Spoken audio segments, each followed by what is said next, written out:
рахмат, саламатсыздарбы. Урматтуу коллегалар, кичине тактап билип алып, сүйлөсөк болот. Экономиканы жакшы түшүнбөй туруп, бизге экономиканы үйрөтпөй эле койсоңуздар. Биосферный зоналар бүгүн бизде кайсыл жерлер? Сары Жаз, Кажы Сай, Кызыл Омпол, ал эми Миң Куш, Майлуу суу булар андай зонага кирбейт. Бирок Миң Куш менен Майлуу суунун бүгүнкү күндө акыбалы кандай? Бүгүнкү күнгө чейин ошол хвостохранилищелерди биз өзүбүз күчүбүз жетпей, дүйнөдөн бүт жактан акча сурап атабыз. Азыр бул жерде бизге келип акылдуу болуп экономиканы үйрөтөсүңөр.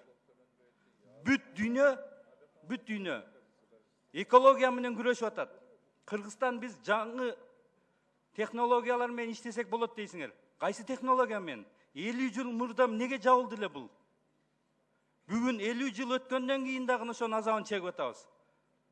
Экономиканы башка жактан издегиле. Бүгүн бизге акылдуу болуп, экономиканы жакшы өзүңөр түшүнүп алгыла. Бул жерде экономикага зыян келип атат, инвесторлорго зыян келип атат, ишканалар жабылып атат дегенди силер башка жактан издегиле.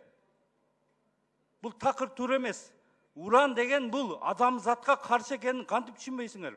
50 жылдан бери азабын тарткан дагы Кыргыз мамлекети азабын тартсын деп атасыңарбы? Ойлонуп, эки жакты карап, өзүңөрдү кичине эмеңерди ой жүгүртүп алып, анан кийин ошондой кыйын экенсиңер, кесе эл чыкканда, эл митинг кылганда каякта жүрдүңөр эле?